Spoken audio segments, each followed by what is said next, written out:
শুভ দুপুর বন্ধুরা।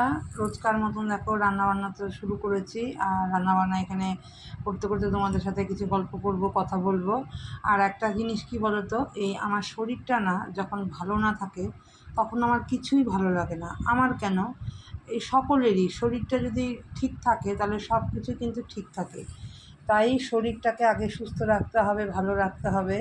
তো আমি তো অনেক তোমাদেরকে জ্ঞান দিয়ে দিলাম, কিন্তু আমি নিজের ক্ষেত্রে এটা করি না, নিজের শরীরের দিকে একদমই খেয়াল রাখি না।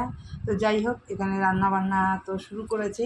রান্নাবান্না করতে করতে আমি তোমাদের সাথে কয়েকটা কথা শেয়ার করি। সেটা হচ্ছে, দেখো এই সমালোচনা জিনিসটা, সমালোচনা তোমার জীবনে থাকবেই, কম বেশি তোমাকে নিয়ে আলোচনা, সমালোচনা তোমার পিঠ পিছে এগুলো থাকবেই।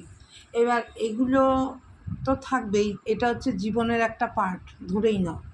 তো এইগুলো তোমাকে নিয়ে সমালোচনা করবে, কিন্তু সেই সমালোচনা শুনে তুমি রাগ করলে কিন্তু হবে না, বা পিছিয়ে গেলেও হবে না। এই সমালোচনাটা শুনে তোমাকে সমালোচনাতে আরও অনুপ্রাণিত হতে হবে। মানে তোমার কাজ করার স্পিডটা আরও বাড়িয়ে তুলতে হবে। যেটা বলছি যে তোমাকে সমালোচনা শুনে তুমি মুখ ভার করলে বা রাগ করলে সেটা করলে হবে না। সেই সমালোচনা শুনে তুমি আরও এগিয়ে যাওয়ার মনোবল তৈরি করবে, অনুপ্রাণিত হবে বেশি। যে তোমার কাজের জায়গাতেই বলো, ঘর সংসারেই বলো, যেখানেই বলো, তুমি আরও বেশি করে ইন্সপায়ার হবে যে আমার বিষয়ে সমালোচনা করছে। আমার মনের মধ্যে একটা জেদ, একটা তৈরি হবে যে না, আমাকে নিয়ে যখন সমালোচনা করছে তাহলে আমি এই কাজটা করেই দেখাবো। তো সেই স্পিরিটটা যদি তোমার মধ্যে তৈরি হয়ে যায়, তাহলে কী হবে বলো তো, তোমাকে কেউ মানে পেছনে সরিয়ে দিতে পারবে না।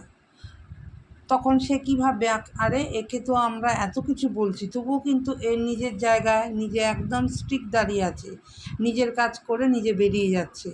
তো এই জিনিসটাই বলছি যে সমালোচনা সবার জীবনেই থাকে। সমালোচনা শুনে রাগ করলে চলবে না।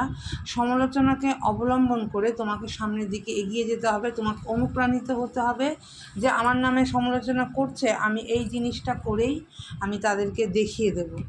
তো সেটাই বলছি যে তারপরে তুমি কি করবে, তোমার কাজে তুমি অটল থাকবে। তারপরে একদিন ঠিক সবাই বুঝতে পারবে যে না, তুমি তোমার লক্ষ্যে স্থির ছিলে দেখেই আজকে তুমি এই জায়গায় আসতে পেরেছো বা এই জায়গা পর্যন্ত পৌঁছাতে পেরেছো। তাই বলি যে সমালোচনার জায়গায় থাক, তুমি তোমার জায়গায় থাকো, তোমার জায়গায় তোমার কাজের স্পিড তুমি বাড়িয়ে তোলো, কাজে মন দাও। তাহলে দেখবে যে সমালোচনাকারী যারা আছে না, তারা একদিন, দুদিন, 3 দিন বলবে, 4 দিনের দিন কিন্তু আর তারা বলবে না।